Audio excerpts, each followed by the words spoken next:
Ok. Bom dia a todos. Vamos começar a nossa reunião de hoje, a 55ª reunião ordinária do Conselho. Muito bem-vindos. Conselheiro Martins, quanta alegria.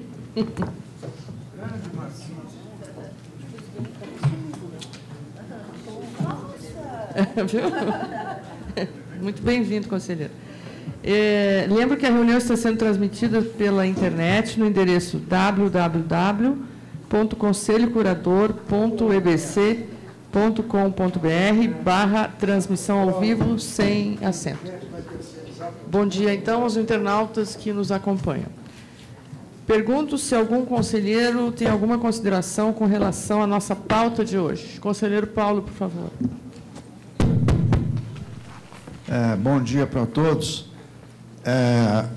Notei na pauta de hoje que não estava anotado ali, como sempre, aquele fique de olho, que eu achava muito interessante, e peço que da próxima vez volte a existir.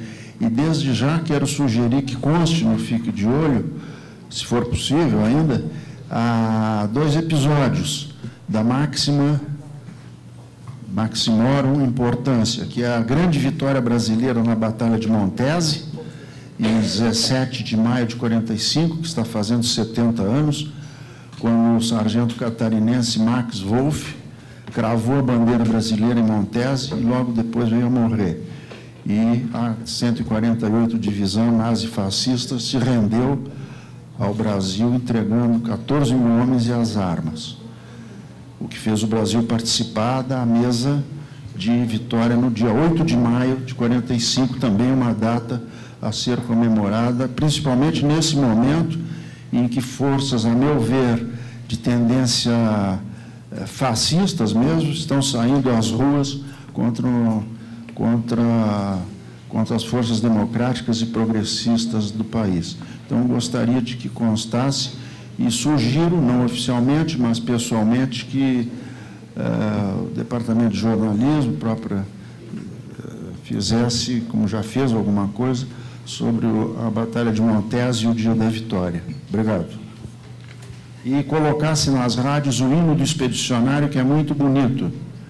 Aquele hino que diz assim: você sabe de onde eu venho, venho do Morro do Engenho, das serras dos cafezais, venho da terra do coco, lá de casa de caboclo, onde 1 é pouco, 2 é bom, 3 é demais.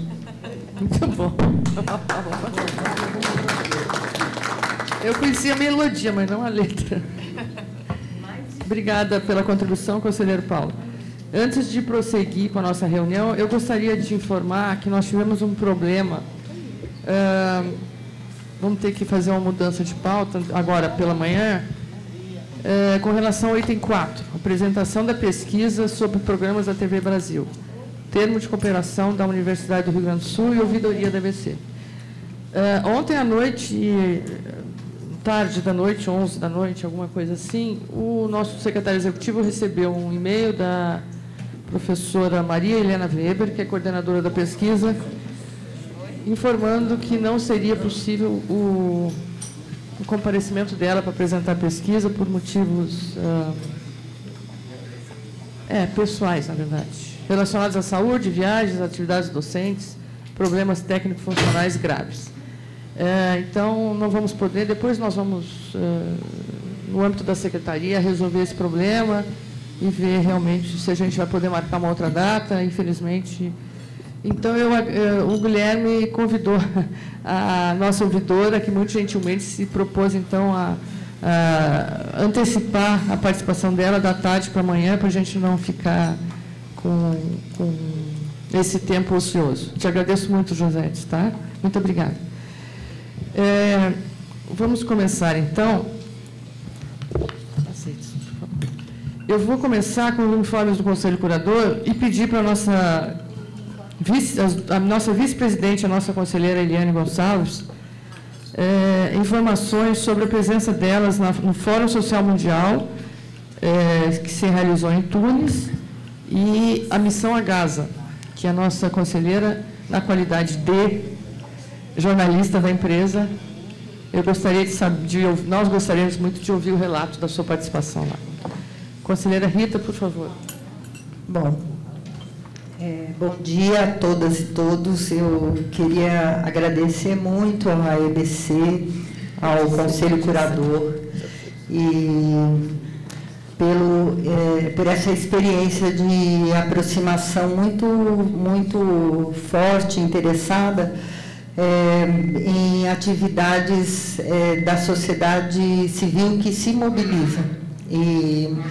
Então, nós tivemos uma jornada aí que começou com o Fórum Mundial de Mídia Livre, que foi coberto pela EBC, mas teve participação também nos debates do pessoal que esteve conosco, e nós distribuímos aí o resultado desse fórum, que é uma Carta Mundial de Mídia Livre, que ela é fruto de um ano de seminários em diversos países, e uma consulta pública aberta pela internet, debates na Tunísia, e essa carta ela traz o que há de comum entre países de culturas diferentes, né, os movimentos que discutiram conosco na questão da comunicação. E uma delas é que para democracia e para participação social nos meios de comunicação, as mídias públicas se transformam numa questão estratégica para o movimento. Então, isso é bem interessante para a gente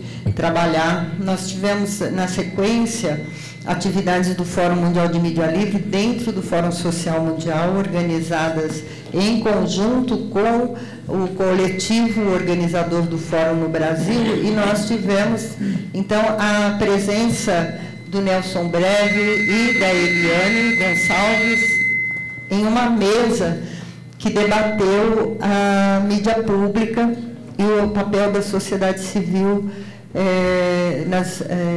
nas mídias públicas. Nós tivemos lá também a participação de um eurodeputado da Grécia, agora após as últimas eleições que deram uma mudança lá no cenário político da Grécia, e ele veio, então, conversar com a gente, porque no período anterior, uma importante mídia pública lá, uma TV pública, foi desativada, e agora ela estava sendo reativada, e nós quisemos saber desse processo. Então, esse debate também foi importante, porque a EBC não estava lá só para cobrir o Fórum Social Mundial, foi dialogar, né, com os movimentos sociais e com as organizações da sociedade brasileira dentro da Casa Brasil, e isso foi visto com muita simpatia pelas organizações que lá estavam,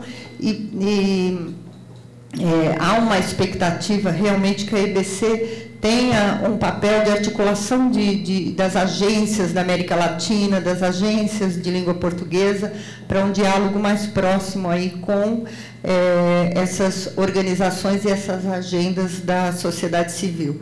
E as organizações do Fórum Mundial de Mídia Livre se dispõem a colaborar com essa articulação, a promover essa aproximação. Então, tem muito trabalho aí pela frente e nós estamos à disposição. Aí, a próxima etapa, que foi muito marcante para quem esteve lá, e que também nós tivemos o acompanhamento da EBC aqui, e a presença lá, com a Eliane e com o Marcelo, foi da nossa missão a Gaza. Nós não chegamos a Gaza, agora que há uma autorização para um grupo entrar, nós chegamos a Palestina e testemunhamos ali, assim, o que nós ouvimos de problemas de controle de um povo por outro, por um Estado opressor, lá, testemunhar isso de perto foi uma coisa muito assustadora. Eu não vou me alongar nas experiências que nós tivemos, mas, para se ter uma ideia, as casas palestinas, elas são todas marcadas com caixas d'água preta. Então, de longe, você vê quais são os prédios e as casas palestinas, seja em volta de Jerusalém, seja perto dos assentamentos, e as israelenses, ou elas não têm isso, porque a água chega direto para as residências, ou se elas têm caixas d'água, elas são brancas. Então, aquilo foi, assim, foi motivo de pesadelo para a missão a Gaza. Nós tivemos 2 pessoas barradas por ter sobrenome árabe, e agora, quando nós tivemos autorização para entrar em Gaza, ou seja, nós dissemos lá o tempo todo que essa missão só terminaria em Gaza, então, mesmo que nós voltássemos para o Brasil, o nosso objetivo é chegar a Gaza para uma solidariedade também para observar, né, aquilo que a gente vê de notícia pelas redes sociais ou pela mídia, para a gente ter um testemunho do que se passa realmente naquela faixa ocupada, que no ano passado foi um território de massacre, né? Então, nós agora tivemos autorização, mas nós não tivemos autorização ainda para a integração da equipe da EBC nessa missão, o que causou estranheza, e nós estamos, então, lidando. Eu acho que aí nós vamos ouvir um pouco mais da Eliane sobre isso. E, finalmente, a gente está lidando também com a descoberta de que há um brasileiro lá preso em greve de fome e que precisaria vir para o Brasil, já cumpriu a sua pena, e é um tema que nós não sabemos. Na verdade, a informação que nós tivemos lá, para finalizar meu relato, é que há 2 anos não há um jornalista que vá cobrir os temas da Palestina do ponto de vista da Palestina nos espaços da Autoridade Nacional Palestina, ou dos movimentos, ou dos outros partidos. Todos os correspondentes que ali trabalham, eles vão para Tel Aviv e trabalham a partir de uma relação com o Estado de Israel. Então, nós percebemos que a comunicação é um fator crucial na situação do Oriente Médio, e foi muito importante para nós estarmos tendo contato com isso e dialogar com o Fórum Social. Essa é uma missão do Fórum Social Mundial também, dialogar com outras organizações para contribuir, pelo menos, na esfera da solidariedade entre os povos. Então, eu acho que a Eliane pode complementar aí com a sua visão como equipe da EBC que cobriu tudo isso de perto. Bom dia a todos, bom dia aos conselheiros, conselheiras, a quem está acompanhando, aos funcionários que estão aqui. Em relação ao Fórum Social Mundial, eu acho que antes tenho que agradecer a Ana Fleck pela confiança, né? Porque, na verdade, o convite para dividir ali a mesa com o presidente Nelson Breve foi ao Conselho, né? E me foi confiada essa representação uma vez. Nada mais justo, doutora Eliane. Então, agradeço aí pela confiança. Foi uma experiência em que eu venho defendendo em várias instâncias que a sociedade civil tem que se aproximar da EBC para que a EBC possa, de fato, assumir o seu caráter público. Então, ela tem que ter um controle social. Acho que o espaço mais nobre desse controle social acontece aqui dentro do Conselho Curador. E minha fala ali, no âmbito de um evento em que estava a sociedade civil, foi justamente essa cobrança de que a EBC retorne às origens. Acho que foi um gesto importante. A EBC está lá cobrindo o Fórum Social Mundial. Foi um espaço que foi fundamental para a formação da EBC, né, para a transformação dos antigos sistemas públicos no que a gente tem hoje a EBC. Foi naquele espaço que começaram a ser traçadas algumas das linhas, né, assim, enfim, que tinham participantes que estavam traçando as linhas que deram origem à EBC. Então, acho que foi importante como um retorno da EBC às suas origens, mas eu acho que ainda precisa que a sociedade civil também se aproxime e se aproprie aqui desse espaço público. Então, foi um pouco o recado que foi colocado lá dentro de um fórum que também precisa passar por uma reflexão, enfim, enquanto espaço de debate da sociedade civil também, que tem seus dilemas aí a serem enfrentados. Então, tem esse agradecimento, e foi um pouco esse o recado que eu levei lá enquanto Conselho Curador. Já em relação à Palestina, à missão a Gaza, em que eu fui no espaço, ocupando o espaço de jornalista e não como conselheira, cabe aqui um agradecimento à EBC, à figura do Marcelo e do Américo, que acreditou, que comprou a pauta, né?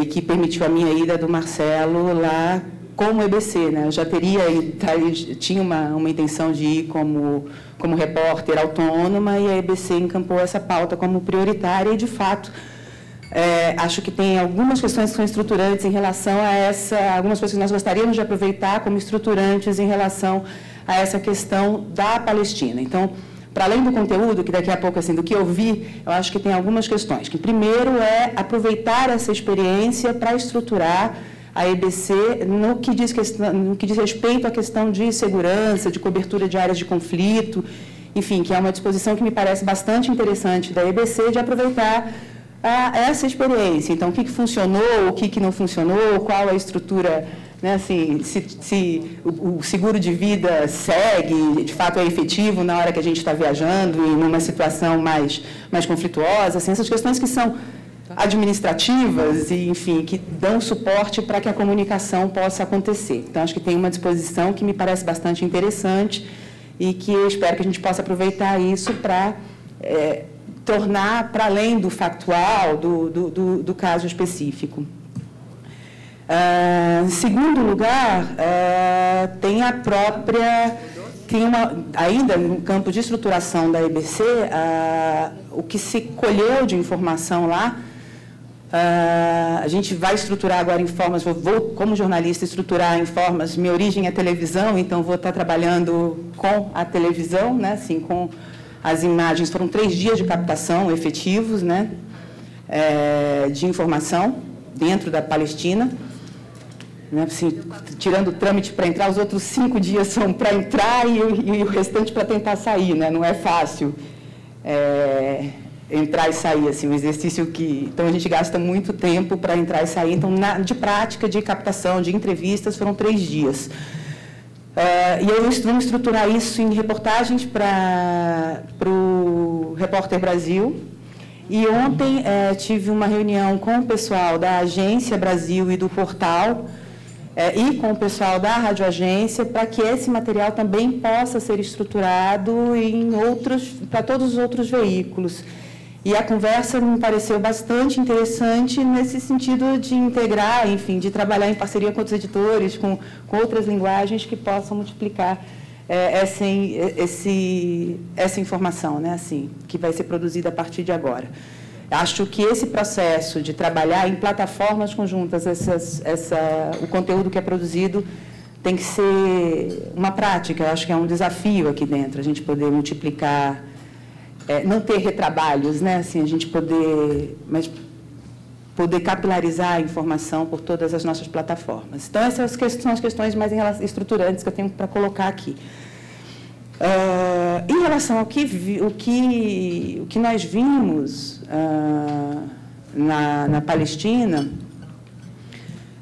a Rita já falou, de fato, não é uma realidade singela, né? Assim, é uma realidade bastante dura, é um regime que eu não consigo dar outro nome senão de apartheid, né? É um regime que é de apartheid e, ao mesmo tempo, de cegueira em relação de todo, principalmente do mundo ocidental, do que acontece ali dentro, né? E isso faz parte de uma política de comunicação também. Assim, tem uma política global de comunicação que permite a gente ser mais cego ou menos cego em relação a alguns pontos, né? Então, o regime de apartheid que se concretiza em questões muito ricas, muito caras para a sobrevivência de um ser humano. A Rita falou dessa questão da caixa d'água como marca. Isso significa, assim, na verdade, você tem uma distribuição de água que um cidadão israelense, ele recebe água todos os dias em casa. Por isso, ele não precisa de caixa d'água. Um cidadão palestino, ele recebe água de 2 a 3 vezes por semana. Então, ele precisa criar essa marca. O cidadão palestino, ele não pode andar em todas as rodovias do seu próprio território, segundo o Acordo de Oslo, né, que foi firmado em 93, aquele acordo de paz. Você tem rodovias exclusivas para israelenses, para carros de placa amarela israelense e carros de placa verde palestina. E um carro de placa verde andando em estradas exclusivas pode resultar na prisão de 3 a 6 meses para o motorista. Então, e são são informações do cotidiano que não fazem muito parte das narrativas que a gente vê sobre a disputa desse território, que eu acho que é importante serem narradas, né, a partir dessa experiência. Claro que ouvindo o ponto de vista de Israel, acho que faz parte de cobrir, né, de mostrar quais são as justificativas, mas não dá para deixar de ver que tem uma gestão de território ali que tira aspectos básicos da humanidade das pessoas, né? Em relação à continuidade da missão e da autorização para a entrada em Gaza, que aconteceu exatamente no dia seguinte à saída de todos os integrantes da missão da Palestina, essa autorização chegou no dia 7, eu fui informada no dia 9 de que havia essa autorização. No dia 10, eu escrevi para a assessoria de imprensa de Israel, para o assessor de imprensa de Israel, perguntando por que dos 30 nomes, 9 haviam sido vetados, e desses 9 nomes, 2 são dos integrantes da IBC, né, que seríamos eu e o Marcelo, que tiveram os nomes vetados. Ontem chegou a resposta do consulado de Israel, dizendo que, de forma alguma, minha pergunta era se era só em relação ao IBC ou se outros veículos de comunicação também têm a entrada proibida em Gaza, né? E a resposta deles é de que, de forma alguma proibição específica em direção a um veículo de comunicação, como, por exemplo, a IBC.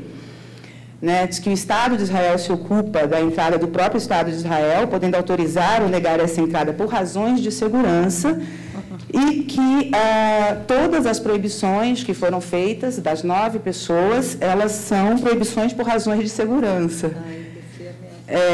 Não é em relação ao fato de ser um veículo de comunicação. Bom, eu acabei de ligar para ele antes de vir aqui, perguntando se, no caso, eu e o Marcelo, então, estaríamos vetados de participar por, sei lá, por termos sido enquadrados como terroristas. Né? Mas ela disse que não, e abriu espaço para que a gente... na verdade, eles pediram que mande os nomes individualmente de cada um dos 9 vetados para checar o que é, e abriram espaço para que... inclusive, ele coloca aqui, a segunda forma para que vocês da IBC possam entrar seria através da nossa missão diplomática, que faria todo o processo, requisitaríamos todos os detalhes, com nome completo, função, data de chegada, de partida e motivo da visita, para encaminhar as autoridades responsáveis e, quem sabe, viabilizar a entrada da IBC, acompanhando, dando continuidade à cobertura dessa missão. Tá? É isso. Ou seja, repetir o procedimento, né? Porque nós fomos lá com uma solicitação do Itamaraty, né? Que, inclusive, se pronunciou aí protestando contra a não entrada dos brasileiros que têm sobrenome árabe, que foram barrados por Israel para a entrada na Palestina. Obrigada pelos relatos. Eu queria também manifestar agradecer ao Américo pela sensibilidade também de aproveitar também a ida da Eliane, ou de comprar a ideia da Eliane. Eu acho que nós temos que repetir ou fazer mais dessas ações, conselho, direção, IBC. Eu acho que isso só vai construir, vai nos ajudar na nossa construção da empresa. Mais uma vez, eu pulei a pauta, apesar do pessoal... Só um minutinho, tá, por favor. Apesar do pessoal da Secretaria sempre dizer, não troca pauta com ata, eu sempre faço a mesma coisa. Eu acho que é uma rebeldia contra o formalismo. Mas nós precisamos aprovar a ata da 54ª reunião, por favor. Alguém tem alguma consideração? Aprovada a ata, então. Desculpa um momento. Por favor, Rosane. Bom dia a todos e todas. Sobre essa participação, tanto do Fórum Social de Mídia Livre e também a saída palestina, os movimentos sociais também fizeram uma grande participação, acompanharam as duas questões, E agora a ideia a CUT, por exemplo, indicou 2 pessoas, foram 2 jornalistas que acompanharam esse processo, além da participação mais de dirigentes, mas teve 2 jornalistas também que acompanhou essa atividade. Então, a proposta aqui agora também é que a gente possa socializar isso, criar um espaço para que quem não foi, a gente possa se apropriar dessas discussões. Então, estamos construindo, junto com os demais movimentos, de construir uma atividade com as pessoas que foram para este evento, que possam demonstrar, fazer falas, demonstrar, e também a ideia também de produzir, pegar todo o processo que foi, tanto as matérias produzidas, os vídeos feitos, né, que a gente possa também fazer um apanhado de tudo isso e fazer uma distribuição para que a gente possa conhecer essa realidade. Então, convidar aí, provavelmente, Eliane, e assim que a gente for chamar essa reunião, a gente chama você e a Rita, que participaram dessa reunião, para que a gente possa fazer junto esse debate e essa construção. Obrigada, Rosane. Mais alguém quer comentar sobre o tema? Bom, o próximo informe, então, é sobre a participação da IBC, do Conselho Curador, no Encontro Nacional pela Democratização da Comunicação, que ocorreu nesse último final de semana, em Belo Horizonte. Antes de chamar a Rita e a Rosane, que estiveram presentes para fazer um relato, eu vou chamar a Mariana Martins e a Priscila, pela Secretaria Executiva do Conselho Curador, que fizeram um workshop sobre o Conselho, lá, presencial, lá no Encontro Nacional. Por favor, Mari. Boa tarde. Bom dia. É o costume da reunião ser à tarde. Bom dia a todas e a todos. Esse ano, no início do ano, dentro do projeto, enfim, do nosso planejamento dentro da Secretaria Executiva do Conselho, nós elegemos um tema para ser trabalhado pelo assessor às câmaras temáticas, né, e pesquisas. A gente escolheu um tema para levar durante o ano, né, uma ação conjunta, praticamente, assim, da Secretaria com a presidência e a vice-presidência, de levar a discussão da importância da participação social nas empresas públicas, para que a gente possa estimular a existência de conselhos dentro das demais empresas e emissoras de comunicação pública, mas também, lógico, ampliando essa discussão para as comunitárias, para as universitárias, para todas as outras emissoras do campo público que pretendem, né, produzir comunicação pública. Falar sobre a importância de ter um conselho curador,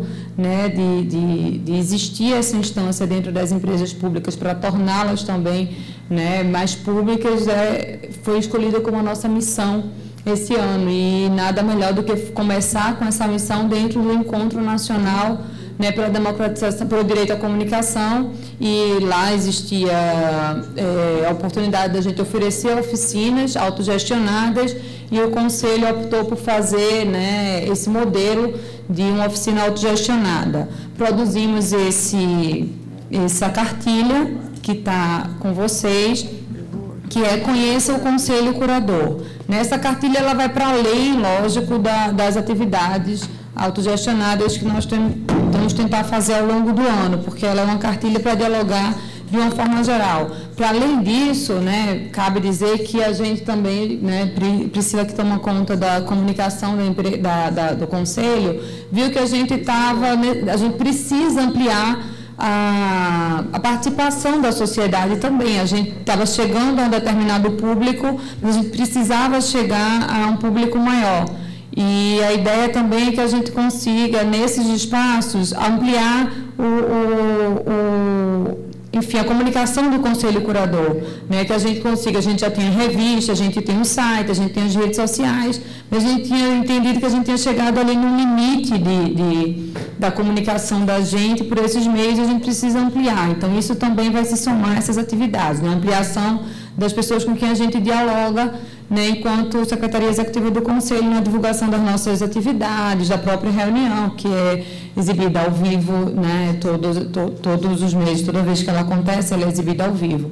Então, a gente fez isso, a atividade foi muito bem aceita, né, a Rita pode falar um pouco. Acho que a gente teve participação, de fato, de pessoas de emissoras públicas, né, como o pessoal da TV Universitária de Pernambuco, como TVs comunitárias também, o pessoal da TV Universitária do Rio de Janeiro, da FRJ, que não tem, mas estão fazendo agora, já estão com pedido de concessão em curso, então participaram também. Então, para a gente foi realmente produtivo, nós conseguimos chegar num público que esperávamos, né? Foi no domingo o nosso encontro, às 9 da manhã, então a gente sabia que domingo, 9 da manhã, não é o melhor horário, mas tivemos um público, né, bom para o que a gente esperava, e essa é uma atividade que a gente vai continuar fazendo. A gente se colocou à disposição e se coloca à disposição das emissoras públicas que querem discutir conselho. A gente está levando a discussão da nossa lei, a lei de criação, o que o conselho deve fazer, o que o conselho não deve fazer, qual a diferença dos conselhos de administração, fiscal e curador, qual a diferença da gente para a ouvidoria, e qual a importância de trabalhar junto.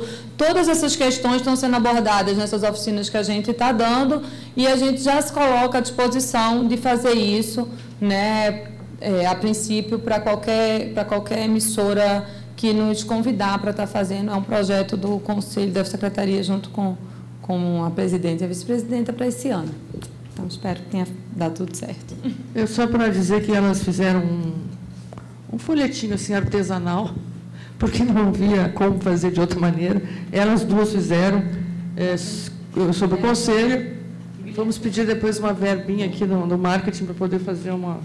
Viu? Isso aqui foi feito assim artesanalmente. Pois não. Eu queria fazer um brevíssimo comentário sobre essa atividade, com a qual me congratulo. Eu penso que realmente a organização dos conselhos é uma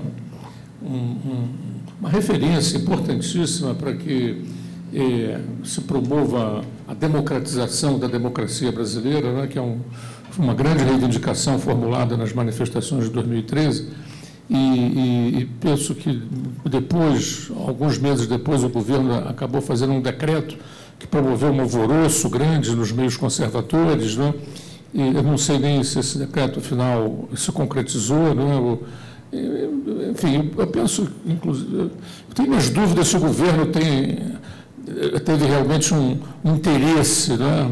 Porque ele tem margens legais de criar conselhos nas suas autarquias e nas suas empresas, né? E a própria demora em substituir aqui os conselheiros, né, evidencia bem o descaso com que esse governo trata os conselhos de controle. Mas como eu penso que isso é realmente uma referência estrategicamente muito essencial, eu me pergunto se não seria o caso da gente, através da EBC, divulgar essas experiências nossas, brasileiras, a partir aqui da própria experiência do Conselho Curador, como experiências de outros países, né? Tanto na nossa programação de rádio como na nossa programação de televisão, encontrarmos formas de estarmos sempre divulgando, né, através de entrevistas, através de reportagens, a atividade desses conselhos e a importância deles para que a nossa democracia adquira substância. Muito boa a sugestão. Comentário a propósito disso.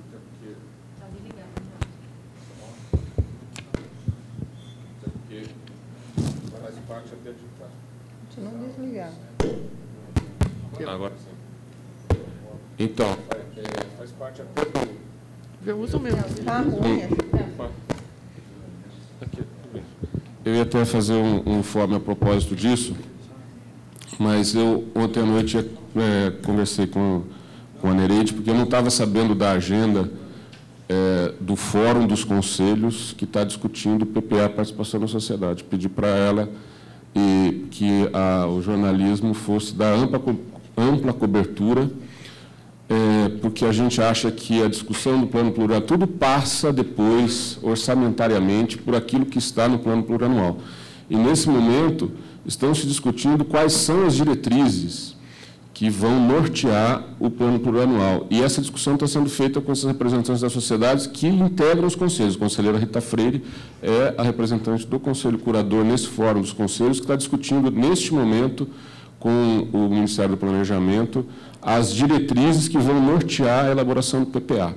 Então, a gente, sim, só para dizer que estamos em linha com esse pensamento e vamos dar visibilidade, porque a gente acha importante essa parte de todo o controle da sociedade sobre os recursos públicos, sobre a administração pública. Eu passo a palavra, então, para a Rita, que é a nossa representante lá. Não, só para dizer que ontem a Agência Brasil fez, e eu conversei com a Rita antes do encontro para a gente acertar a cobertura geral dos outros Ok. Posso até, ontem eu estive na abertura, só colocar uma questão que eu achei super interessante, porque reúne de indígenas, né, representantes mulheres, negros, e reúne também a Confederação Nacional da Agricultura, a Confederação Nacional do Sistema Financeiro, né, das instituições financeiras.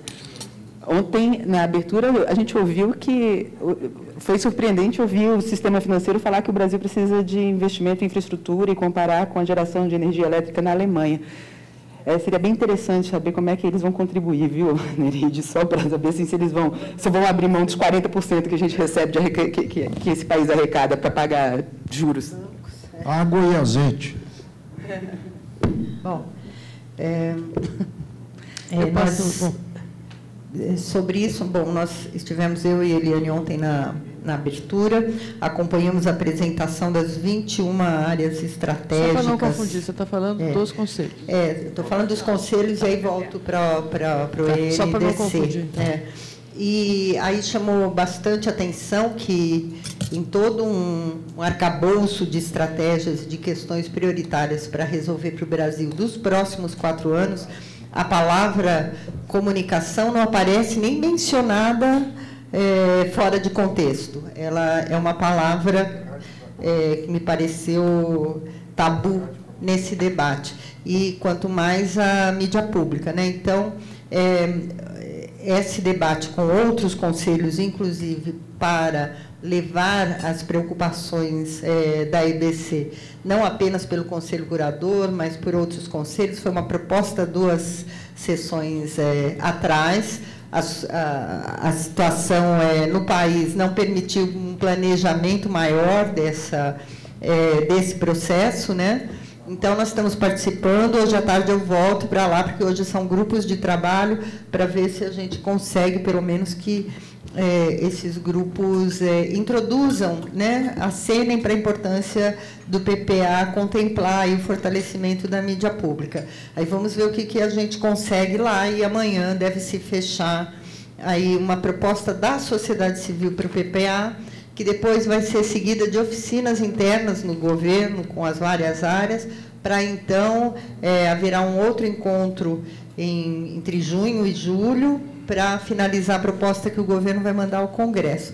Então, a gente tem até lá, né, para estar encaminhando e fortalecendo aí as preocupações. Mas eu queria retornar ao NDC, porque nós chegamos do Fórum de Mídia Livre, da Palestina, e já direto para um evento que a gente levamos a carta da Mídia Livre, fomos para um evento que teve uma grande mobilização de preparação no país para discutir a comunicação.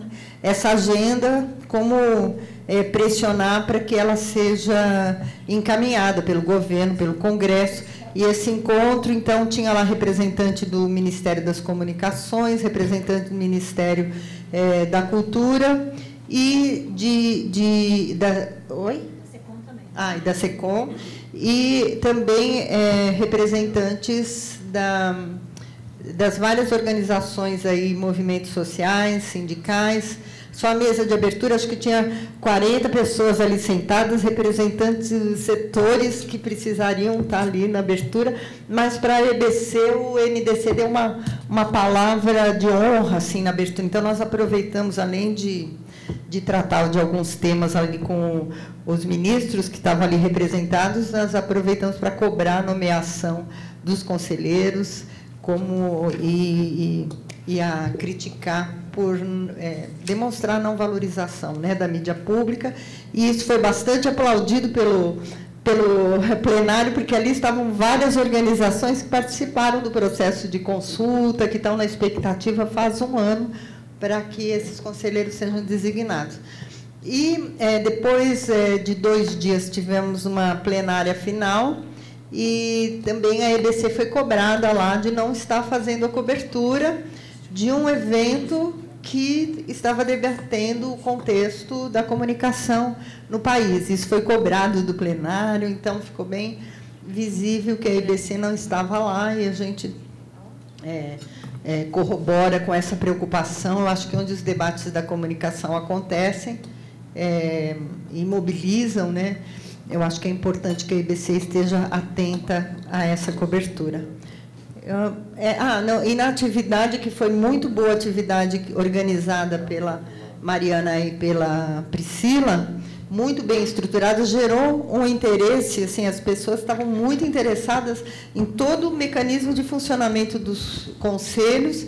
É uma pena que, em dado momento, tinha que fechar a sala, porque senão aquelas pessoas ficariam ali, ou porque queriam fazer conselhos para TV comunitária, ou porque queriam discutir a troca de programas.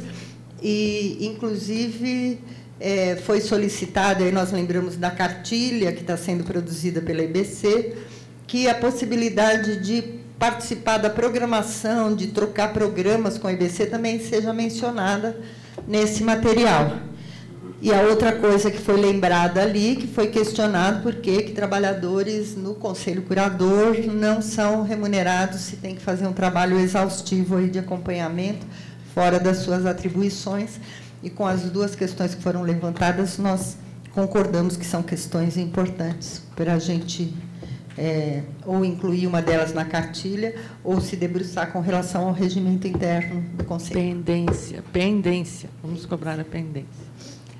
Eu passo para você, depois o Nelson pediu para falar. Bom, primeiro eu dizer que, para nós que estávamos na linha de frente da organização desse encontro, ele surpreendeu muito. Na quarta-feira, no nosso sistema de inscrição, nós tínhamos 300 inscritos. Na sexta-feira, a gente se deparou com 582 inscritos. Nós tivemos 600 pessoas que se inscreveram, que participaram como participantes do próprio evento, e nós tivemos mais 120 entre estudantes, jornalistas que se inscreveram para a participação da mídia, para fazer o processo de cobertura colaborativa. Então, surpreendeu a nós mesmos esse processo, esse tema, num momento importante para fortalecer a democracia no país. Nós contamos com a participação da Argentina, né, para colocar a experiência da Argentina, do Uruguai. Nós contamos também com a presença e a participação do Topper Mendo, que é o consultor da Unesco. Então, acho que a gente teve um bom evento, uma grande participação, né, de todos os estados do país estavam presentes. E 2 coisas que eu acho que é importante destacar aqui. Uma, que o evento começou com uma apresentação cultural. Resgatou toda a base da produção cultural de Minas. Essa produção que você não vê na TV.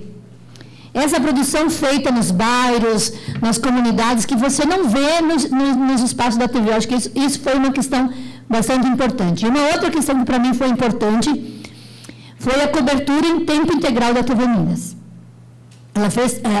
Que é uma TV pública, de forma gratuita, de forma pública, fez a transmissão direta do evento ao vivo, pelo site, durante todo o momento. Entrou também alguns flashes na EBC, no jornal da EBC. Eu confesso que eu não assisti o de sábado à noite. Eu assisti o que passou na sexta-feira, porque foi reprisado, foi gravado, porque a gente estava no processo do debate da Constituição. Mas, assim, não dá para dizer que não teve cobertura da EBC. Teve uma cobertura, sim, da EBC, teve o processo da participação da TV Minas, e eu acho que foi fundamental e foi estratégico, porque se não tivesse essa transmissão ao vivo, nós não conseguiríamos ter esse alcance que o evento teve. Por último, dizer que a gente elaborou uma carta, né, acho que a carta já está pública, né, entre a luta, o eixo central da nossa carta é por mais direito, por mais democracia, regule já. Ela está disponível no site do Fórum pela Democratização da Comunicação, então, se alguém ainda quiser olhar a carta, ela está disponível.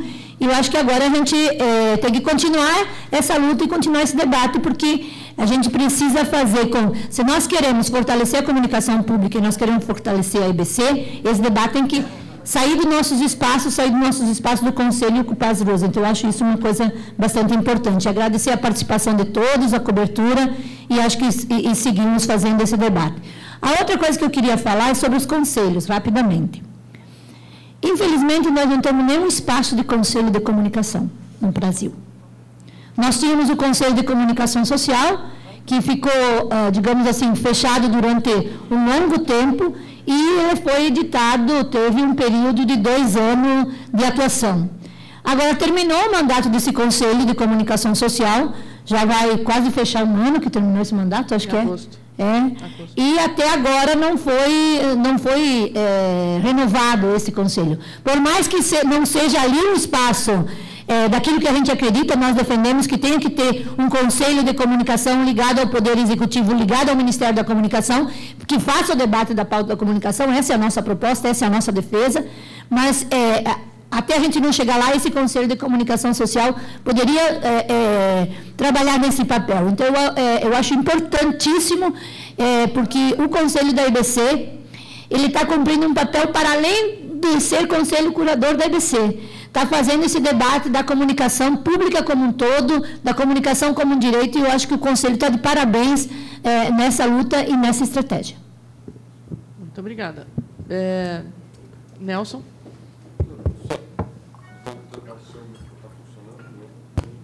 Deixa o... Alô? Essa aqui, Rosana. Aqui, esse aqui é muito grande. Nós só voltando um pouco naquela questão do PPA, porque, como a conselheira Rita falou da questão da educação, da comunicação que nós percebemos, é só para dizer o que a gente está propondo para que seja acrescentado como diretriz. Tem uma diretriz que fala em ampliar o acesso à educação, à cultura, e a gente está acrescentando a comunicação e a ciência. Aí depois ele continua no original, ao desporto e ao lazer, com valorização da diversidade, especial atenção à melhoria da qualidade da educação, enquanto instrumento essencial ao desenvolvimento, e a gente está acrescentando e ao fortalecimento da democracia. Depois tem uma outra diretriz, essa aqui mais no campo daquilo que a gente considera que estão alinhados com nossos princípios, em parte. Faltam outras questões que precisam ser alinhadas, nossos princípios e objetivos. A outra, que é promover a inclusão digital, ampliando o acesso à internet banda larga, aí a gente inclui garantindo o acesso universal à TV digital interativa, continua no original, e expandindo a oferta e melhoria dos serviços de telecomunicações, e nós acrescentamos e radiodifusão. E nós estamos pedindo para que uma diretriz específica seja acrescentada como orientação do PPA, que é alcançar o desenvolvimento com fortalecimento da democracia, acelerando o processo de inclusão digital por meio da banda larga e da televisão digital interativa, para universalizar o acesso à criação, distribuição e recepção de conteúdos educativos, artísticos, culturais, científicos, informativos e promotores da cidadania. Que a gente acha que essa daqui está mais adequada àquilo que é a nossa missão e que é a construção de uma rede, né, de comunicação mais plural e mais diversificada no país. Alguém pediu a palavra ou não? Bom, eu gostaria de pedir 2 coisas. Primeiro, que a Eliane e a Rita fizessem um relato por escrito, rápido, assim, não precisa ser um tratado, sobre a experiência de vocês no fórum e na sua experiência lá na faixa de Gaza, por favor, para os conselheiros. Mandar para os conselheiros, tá? Isso. Para a gente poder participar mais e registrar. E também sobre esse encontro, por favor, de Belo Horizonte, tá? Com certeza. Na verdade, multimídia. Vai ser produzido um livro também, né, conforme Bom, Rosane então, já adiantou aqui. a minha preocupação é que os conselheiros também assim, tenham acesso a esse material. Bom, o próximo item da pauta é sobre o grupo de implantação do processo de redistribuição e digitalização de canais de TV. É um nome que realmente capricharam. Chama GIRED. Eu fui contactada pelo André Barbosa e ele me solicitou o apoio do Conselho em uma luta que ele disse, a minha luta. Eu disse, não, André, é nossa luta. Estamos num momento crítico. Bom, eu vou pedir para a conselheira Evelyn que fale sobre isso. Não? Só explicar em que momento se encontra o GIRED, quais são as decisões críticas. Depois o Nilson vai explicar mais detidamente, mas só para ela introduzir o assunto, tá, Nilson, por favor. Desculpa, é que eu estava vendo aqui a senha. Então, o assunto é esse aqui? Agora? Tá.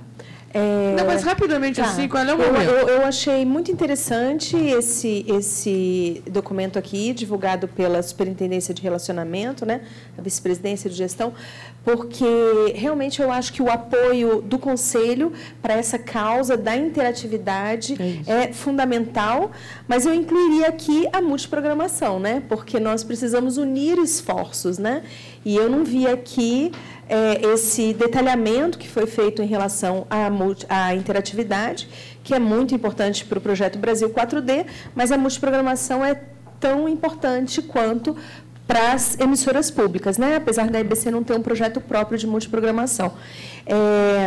Nós realmente estamos buscando apoio de todas as formas e o GIRED está prestes a tomar a decisão do que irá compor essa caixa conversora, né?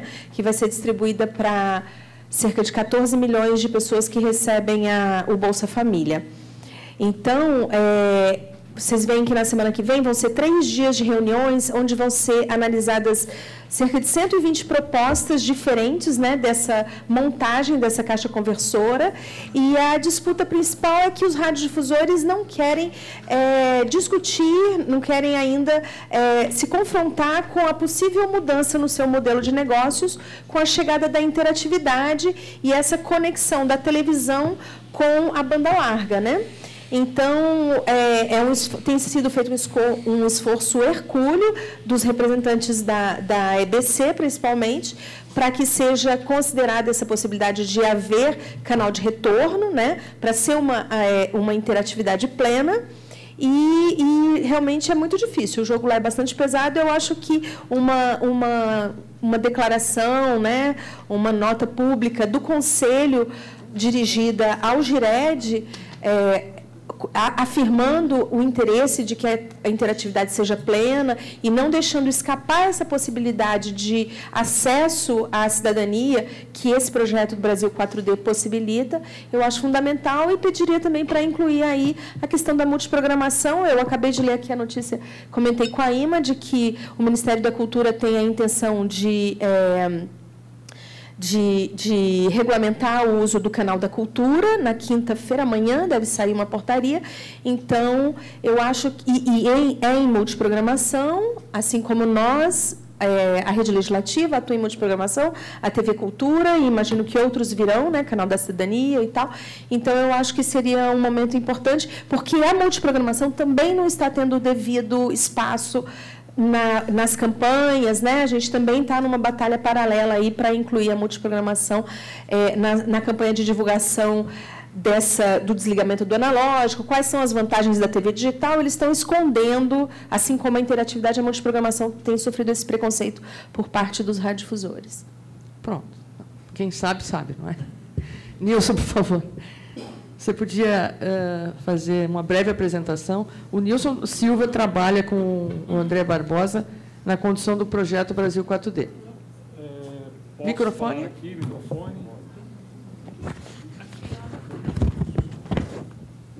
Bom, primeiramente, eu gostaria de agradecer, reiterando a fala inicial da Ana Fleck, agradecer em nome do André Barbosa, que deveria estar aqui, mas ele está no compromisso externo e passou essa responsabilidade para a nossa equipe aqui. Segundo, agradecer da construção desse projeto aqui, o esforço dioturno da Cristiana Freitas, que está aqui presente, também da Marília Porto, que contribui com o desenvolvimento desse projeto. E sobretudo, a direção da IBC, que tem apoiado desde o início, aqui representado na figura do nosso presidente, o Nelson Breve, que tem cooperado também muito para o desenvolvimento dessas atividades. O objetivo dessa apresentação é, de fato, como disse a conselheira Evelyn, conseguir o apoio de vocês, evidentemente, depois do juízo sobre a importância desse projeto, que creio que todos aqui conheçam, diante das circunstâncias em que ele foi construído. Apresentarei aqui tópicos importantes dessa decisão que levaram ao desenvolvimento da interatividade diretamente e de forma indireta, onde ela estava baseada. Evidente, todos aqui são especialistas e conhecem, então passarei brevemente por todos eles, para que a gente possa ter uma ilustração com decretos, portarias e outras ações que foram importantes para que chegássemos ao atual nível de desenvolvimento do Brasil 4D.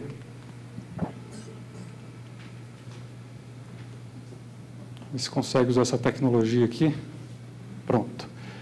Inicialmente, aí, vamos colocar onde remontou toda a história, no ano de 2003, com o decreto 4901, ocasião em que foi estabelecido o Sistema Brasileiro de Televisão Digital. E aí, destacado em vermelho, os senhores podem observar, um elemento importante. Trata, primeiramente, da inclusão social, fazendo essa vinculação com a televisão, e também sobre preceitos da questão cultural.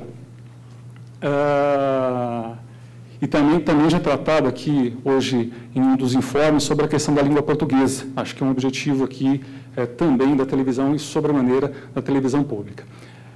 Há um item a ser destacado, acho que esse não foi na apresentação, mas está aí na cópia com os senhores, que foi o estabelecimento, nesse decreto, do Comitê de Desenvolvimento, em que faziam parte 10 ministros, 10 ministérios representados pelos seus ministros, que tomaram as primeiras decisões e singulares e importantes decisões para os caminhos da televisão digital no Brasil, inclusive cooperando com a construção de grupos de estudo em que fizeram parte universidades do país. O segundo decreto, é o decreto 5820, dentre outras disposições, ele coloca 3 itens ali que caracterizam, possibilitará a questão da televisão digital no país. O primeiro deles é a transmissão do que é mais conhecido da alta definição que a televisão digital permite às pessoas receberem na sua casa. O segundo deles é a transmissão simultânea em dispositivos móveis, dispositivos portáteis. Isso é uma característica também importante. E a terceira, que é justamente a interatividade, que, no caso brasileiro, acabou se tornando um grande diferencial, um destaque para o modelo, em razão dos desenvolvimentos que foram feitos, que a gente vai poder observar à frente. Na sequência, em 2007, foi criado o Fórum Brasileiro de Televisão Digital. Esse fórum, ele reúne toda uma cadeia importante para o audiovisual, desde os produtores de transmissores, as emissoras de televisão, os produtores de conteúdo, a indústria de software, que contribuirá também para essa importância da interatividade, e os receptores, essas caixinhas, como a que a gente utiliza no Brasil 4D, ou os próprios televisores. Esses agentes esse fórum foi criado com a intenção de cooperar com o Comitê de Desenvolvimento.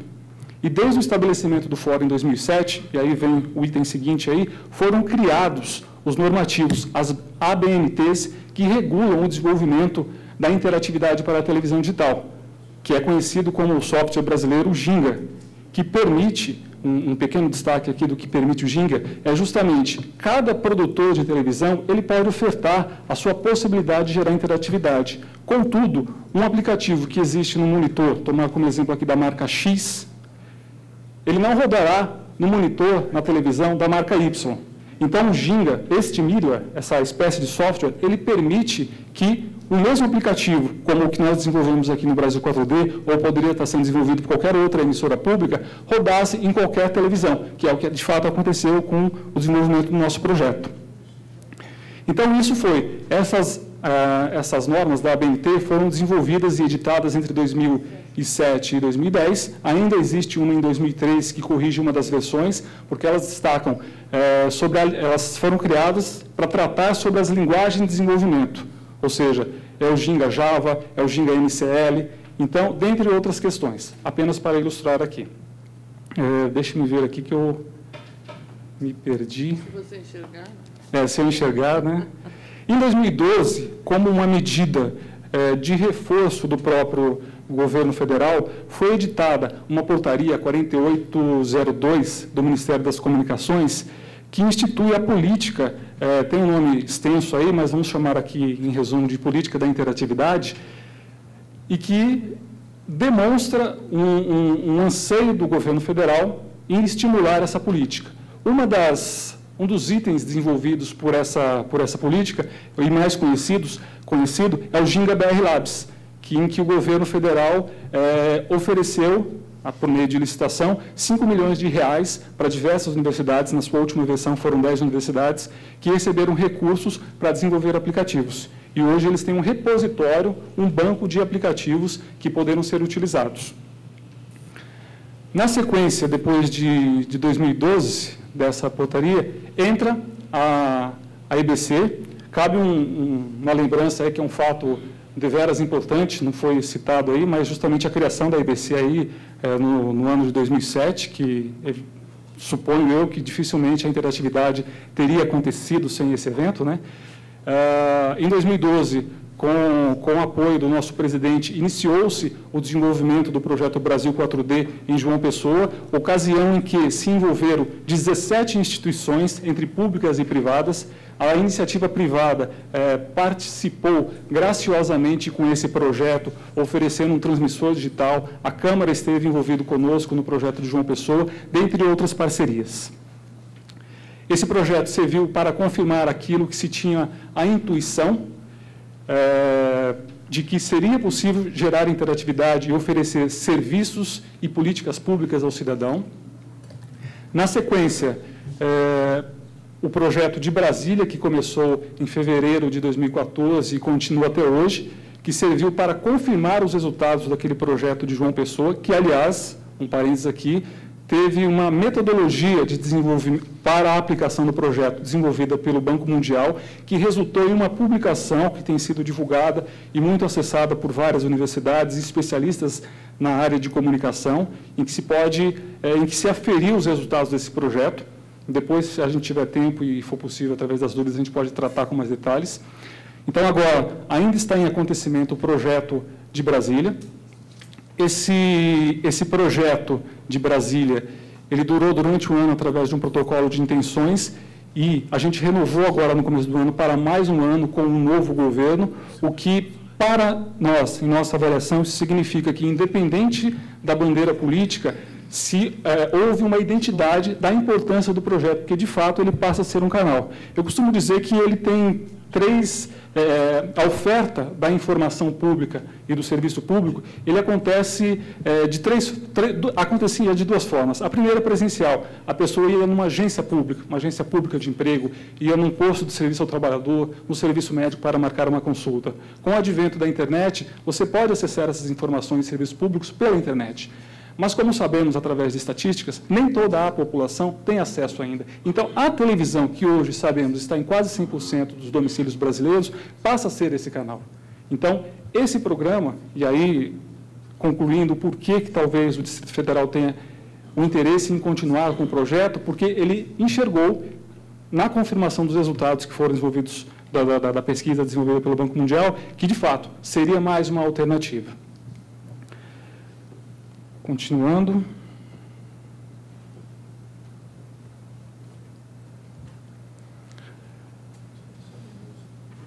Em 2014, início de 2014, um evento inaugural das discussões foi justamente a instalação pela Anatel de audiências e uma consulta pública, na qual a EBC e alguns dos senhores aqui, a própria Câmara esteve presente também, e outras entidades que defendem a comunicação, coletivos de comunicação pública estiveram presentes. Na ocasião, nosso presidente também esteve na tribuna defendendo os interesses da comunicação pública, porque essa audiência seria para a ocupação da faixa de espectro dos 700 MHz, em que as emissoras seriam deslocadas do espaço ocupado até o presente momento para outra faixa do espectro e seria destinada justamente para a ocupação das empresas de telefonia celular. Então, na ocasião, o Nelson defendeu as emissoras públicas, defendeu a questão da multiprogramação, defendeu a questão da interatividade, e isso ajudou a somar forças, começou a dar corpo para vários projetos públicos, mas dentre eles também a interatividade. A consulta pública e a audiência pública houve essa defesa formal, seja daqui, seja do fórum, que acatou as nossas orientações. Na sequência, aconteceu a edição da portaria 481 do Ministério das Comunicações, a qual, além de outros itens, colocava a especificação e dizia que, quando da decisão para a entrega das caixinhas para os 14 milhões de beneficiários do Bolsa Família, para os beneficiários do Bolsa Família, que o número à ocasião eram 14 milhões, isso pode variar um pouco para mais, um pouco para menos, mas tem sido uma referência aí nas discussões. Ela deveria ter especificações que garantissem a interatividade. Contudo, gostaria de fazer uma observação. Essa caixinha aqui, ela tem alguns itens, que é justamente a que consta no nosso projeto. Eu vou passar aqui para os senhores darem uma olhada, mas ela tem um item importantíssimo, que é televisores produzidos entre o ano de 2007 a 2010, mesmo em tela plana, mesmo com essa característica que nós temos nos dias de hoje, nem todos eles têm a recepção digital, mas existe nele uma porta HDMI, que é uma forma de conectar. E nessa portaria 481, um dos itens que não constavam é justamente esta porta HDMI. Então, começamos uma nova batalha de discussões, conversando com autoridades da administração federal, dentro do próprio fórum, com a indústria, e começou um pouco dessa batalha que a Evelyn colocou aqui, das grandes dificuldades que temos enfrentado, mas, felizmente, a gente começa a ganhar um pouco mais de corpo. Na sequência, foi publicado o edital da Anatel, que deu as diretrizes para todo esse processo e criou, vamos tratar aqui das questões macros, né? O edital ele arrecadou 5,85 bilhões de reais, que foram destinados para o Tesouro Nacional, mas também há no anexo 2A a determinação de destinação de recursos necessários para esse processo de remanejamento. Ou seja, as emissoras que já tinham feito investimentos para operar nessa faixa de espectro, acabou meu tempo aqui, dito pelo Guilherme. Não precisei nem puxar suas orelhas. Não. Nessa especificação nesse processo do remanejamento, as emissoras que adquiriram transmissores, elas vão ser ressarcidas. Então, parte dos 3,6 bilhões seria para isso. Na outra parte, seria para o processo de comunicação, realização de pesquisas. E uma terceira parte, não necessariamente nessa ordem, seria para a aquisição dessas caixinhas. No GIRED, também, num dos itens do edital, existe um dispositivo que trata sobre as características do GIRED, qual a sua competência e qual a sua composição. Composição, aqui um ponto importante a ser destacado. São representantes, um da Anatel, um do Ministério das Comunicações, a Secretaria de Comunicação Eletrônica, e 4 representantes das teles, ou seja, as empresas que pagaram para ocupar aquela faixa, isso tem um sentido importante, e 4 representantes dos radiodifusores. Esses têm direito a voto. Radiodifusores e empresas de telefonia celular, 8 no total, têm os seus suplentes. Nós, aqui representados pela Evelyn, tem uma cadeira nessa suplência, e a IBC também, com o seu representante, o André Barbosa, também está presente, onde muitas discussões e brigas são travadas. Para discutir esses itens que eu falei, destinação dos recursos, sistema irradiante, transmissores, antena, etc., caixinha, set-top box e processo de comunicação, foram criados 3 grupos específicos de discussão, grupos técnicos para auxiliar esses representantes do GIRED. Do grupo que discute as especificações do set-top box, do filtro, porque será necessário um filtro para que não haja interferência entre o sinal do 4G que será ocupado e a transmissão de televisão, dos canais adjacentes, principalmente, à faixa que será ocupada pelo 4G. e também da especificação das antenas é o grupo de recepção. Nesse grupo, que se discute a caixinha, já aconteceram 7 reuniões com mais de 10 dias de encontros, para se ter uma noção, eu digo esse número, para se ter uma noção do quão profunda e acirrada tem sido essa discussão. E daí, surgiu um número aí de mais de 80 propostas, como disse a Evelyn, mas especificamente para as caixinhas, são 8 propostas que estão em pauta. A emissora pública ofereceu 2. Uma que tem exatamente essa configuração que nós utilizamos hoje no projeto, e uma segunda um pouco mais robusta, que ela tem, por exemplo, um Bluetooth, que possibilitaria para a pessoa utilizar um teclado para facilitar cadastramento, para facilitar outras funcionalidades que poderiam ser desenvolvidas. Também há nessa especificação de caixinha mais robusta também uma porta Ethernet, ou seja, tornar essa caixinha um media center. E por quê? Onde está a importância desse processo e desse projeto? A indústria, que tem lutado contra, tem uma busca constante por um obsoletismo permanente. Eu quero criar um produto que seja só para recepção de televisão, logo, qualquer cidadão de classe baixa ou classe alta, evidentemente, ele tem acesso às tecnologias.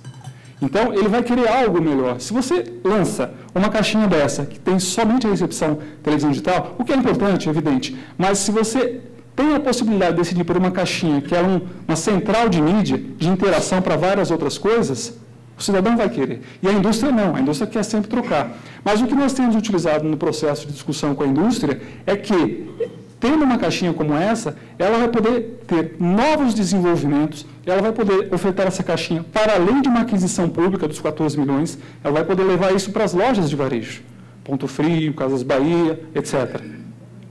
Então, essas são as discussões nesse momento com relação ao Gired. Será discutido, já dito aqui nesse grupo técnico, nos dias 22, 23 e 24, o retorno das propostas que foram enviadas para o mercado, cujo o número que nós temos registrado de empresas são 38 que estão analisando e vão ofertar propostas para essas 8 caixinhas. E, logo, no dia 29, na sequência, esse grupo Gired, ele está incumbido de tomar a decisão por uma dessas especificações.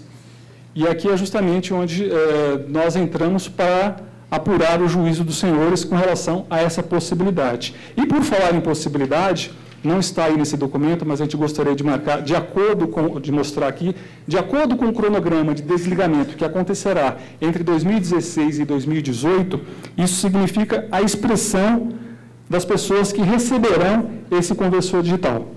Em 2016, serão 2,3 milhões de famílias, que aí são Brasília, São Paulo, Rio de Janeiro, Goiás e Belo Horizonte, estão apontadas ali no mapa. Em 2017, acumulado, são 4 milhões, passando para outras cidades aí da região Centro-Oeste, Centro-Oeste, Sudeste e Sul. 2018, 5,3 milhões de famílias até novembro de 2018 e, a partir de dezembro de 2018, todo o território brasileiro. Então, veja aí a mancha de municípios, né, que tem beneficiários do programa Bolsa Família e que poderão ser atendidos pelo recebimento dessa caixinha, recebendo a televisão digital e, caso venha a ser a decisão pela especificação da caixinha, que nós defendemos e temos trabalhado ao longo desses anos todos, significará a possibilidade de levar a interatividade para todas essas famílias. Eu não sei se nós teremos tempo aqui, mas no Brasil 4D especificamente, tem uma janelinha que mostra, quando você sintoniza a TV Brasil, e poderia ser qualquer outra emissora, informando, a interatividade já está disponível. É uma janela de acesso para a interatividade, mas eu digo mais, é uma janela de acesso para a cidadania, é uma janela de acesso para a inclusão social, inclusão digital. É um primeiro passo. Então, nesse sentido, é que nós reforçamos o interesse de buscar o apoio de todos os senhores aqui para esse projeto. E o último slide aqui, somente para demonstrar as possibilidades aí de levar aplicativos de política pública, de informações, de tudo que possa cooperar com a formação cidadã, que acho que condiz também com a missão dessa empresa, que os senhores cooperam aqui com o crescimento dia a dia, que é criar e difundir conteúdos para a formação crítica das pessoas. Educação, ciência, ciência e tecnologia e por aí vai. Então, agradeço aí a oportunidade. Obrigada, e à disposição. Muito obrigada. Só para complementar, eu acho que essa proposta é muito boa, realmente, de um apoio do Conselho, né, para o presidente do GIRED, e queria sugerir também que a gente tratasse disso com os representantes dos ministérios, para que os próprios ministros também enviassem essa carta de apoio ao projeto. Eu acho que isso é muito importante. Nós buscamos a ministra Ideli, da Secretaria de Direitos Humanos, buscando uma argumentação de que a telinha de Libras, ela não pode ser diferente da qualidade do restante da tela. Então, numa tentativa de buscar mais justificativas para a gente ter o melhor formato do Ginga, né? Então, solicitamos também que essa ministra, que não participa do Conselho, enviasse um ofício para o presidente do GIRED. Então, eu acho que vale a pena também fazer isso em relação aos ministros que compõem o Conselho. É isso. Obrigada, conselheira. Só uma coisa para a gente para organizar o nosso pensamento aqui do Conselho. Vai ser feita uma nota, uma moção, já existe, nós assinaríamos junto ou não? A proposta. Eu não sei qual seria o instrumento possível aqui, mas não foi necessário a nossa contribuição, estamos à disposição. O Conselho faria um ofício ao GIRED, é isso? Pode ser o GIRED, pode ser o Ministério das Comunicações, pode ser para outros serviços como a conselheira aqui. Tá bom. GIRED, Anatel, Comunicações. Tá bom. Pois não. Já te passo. Eu vi a exposição com atenção, né? Pode ser que essa pergunta seja de resposta óbvia para as pessoas que estão cuidando desse assunto, mas por que exatamente esse programa de interatividade ele se conecta apenas aos que recebem o Bolsa Família? Não. Deixa eu aproveitar aqui que depois não é porque é o seguinte, as pessoas que vão ter acesso à televisão digital, elas poderão fazer as escolhas. Você pode ter transmissores que vão estar no mercado à disposição com essa tecnologia. Acho que eu explico melhor se eu... gratuita. Mas se eu contar um pouquinho, parte da história que o Nilson falou lá, rapidinho, bem sinteticamente, isso tudo começa com a questão de quando a gente tem a noção exata de que o Operador Nacional da Rede Pública Digital não vai avançar o projeto.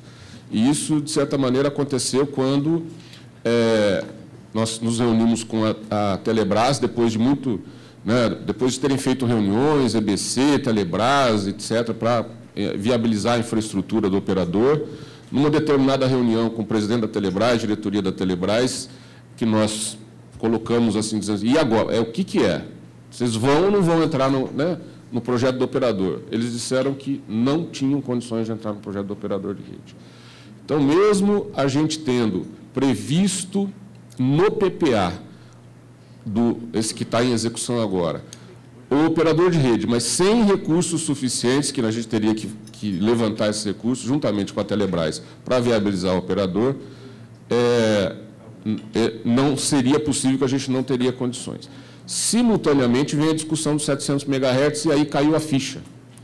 A ficha caiu, por que o operador não saiu? Porque o operador seria feito na faixa dos 60 aos 69. E aí não teria a geração 4G na faixa dos 700 MHz. E aí, desde então, toda a nossa luta foi para dizer o seguinte, reforçar os princípios do decreto da escolha do padrão da TV digital, entre eles a interatividade, também tem a questão da mobilidade, que a gente não resolveu ainda, e a multiprogramação, como a Evelyn falou aí, mas a gente considera que, nesse momento, na fase atual em que a gente está, o mais importante é a questão da interatividade. Por quê? Nós fizemos o piloto. Eu disse para o André, é o seguinte, as pessoas não acreditam que o Ginga funciona. Por quê? Porque é um experimento de laboratório.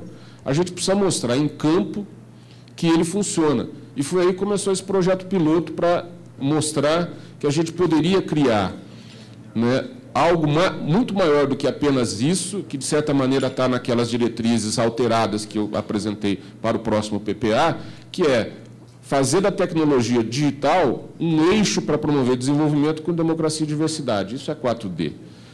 Era a partir dali para mostrar para as instâncias governamentais, as áreas financeiras, as áreas orçamentárias, que isso não era custo, mais gasto do setor público. Era um investimento que poderia alavancar algo muito maior, que poderia, inclusive, o desenvolvimento do país se dar a partir daí, porque a indústria da tecnologia, da criatividade, do conhecimento é que mais cresce no mundo e vai deter maior fatia do PIB mundial nos próximos 40 anos. E isso era mostrar para as pessoas que era viável. O Ginga é possível, a gente precisa fazer. Para quê? Para mostrar também para a área governamental que ela pode estabelecer, por intermédio da comunicação pública, isso que o Nilson falou, que é uma janela de diálogo entre Estado e sociedade na casa das pessoas, onde está a televisão delas. E era para isso que a gente colocou lá, desenvolveu aplicativos e fizemos, junto com o Banco Mundial, um estudo de impacto socioeconômico, porque tem áreas que precisam saber qual que é a vantagem econômica que se tem de fazer um investimento social. E mostramos que, efetivamente, você tem um ganho, inclusive econômico, até para essas pessoas, porque, mesmo fazendo com 100 famílias, num universo pequeno em relação a 12 milhões de domicílios, nós extraímos, por intermédio de economistas da UNB, valores que mostram o ganho potencial, inclusive na geração de emprego para essas pessoas e na qualificação delas como mão de obra, só com um aplicativo que facilitava a vida delas para procurar emprego, que elas economizavam o dinheiro do ônibus, sabiam o que estava sendo oferecido e aonde, e podiam se organizar melhor a sua rotina de vida. E isso, ao mostrarmos isso, tornou viável, inclusive, que você pudesse ter garantias para a aceleração do processo do apagão analógico. Por quê? A justificativa estava dada para você poder ter essa caixinha na residência de 14 milhões de pessoas. Muito mais do que apenas o chamado Bolsa Televisão. Isso não é Bolsa Televisão, porque, né, para as pessoas, vão lá todo mundo, bom, se você quiser, você compra. Custa R$100. Mas nem todo mundo, e esse estudo mostrou também, nem todo mundo tem dinheiro suficiente, pode dispor de R$100. O bairro que nós fizemos em João Pessoa, o piloto, pouco tempo antes, que foi em parceria lá com a Secretaria de Desenvolvimento Social Local, pouco tempo antes, as pessoas morriam de fome, né? Estavam morrendo de fome naquele bairro. Então, era um bairro muito pobre, João Pessoa, e mostrando esse impacto social. Daí por diante vem toda a nossa luta para dizer, nós vamos ter que sair desse espectro. Vamos fazer uma boa negociação para que a comunicação pública tenha vantagem, para que o cidadão tenha vantagem com novas possibilidades que se abrem para ele no campo social. E discutindo isso com o Ministério das Comunicações. Infelizmente, talvez tenha sido mal interpretado aquilo que eu disse pelo ministro Paulo Bernardo, porque nós, aqui discutindo o projeto do operador de rede, encontramos a possibilidade, porque todo mundo diz, não tem espectro, vai sair do espectro, para onde vai? Aqui nessa empresa, primeira vez, o professor Gunnar, da Universidade Mackenzie, mostrou o experimento que ele estava fazendo com o digital na faixa do chamado VHF alto de 7 a 13, canais de 7 a 13 da televisão VHF, onde hoje tem analógicos, mas eles vão migrar para o UHF do digital. Ao fazer aquilo, a gente falou assim, poxa vida, está aqui um campo, não tem canal para o campo público lá, mas será que a gente não viabiliza aqui? Vamos propor que se fazer testes, ampliar esses testes, porque a gente precisa estar em igualdade de condições na migração com as emissoras comerciais, porque senão, mais uma vez, a gente sai atrás.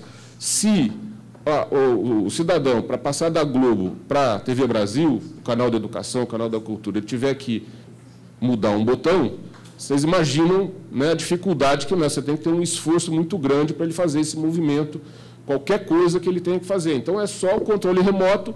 Se no controle remoto ele puder passar do VHF para o UHF, eu estou satisfeito.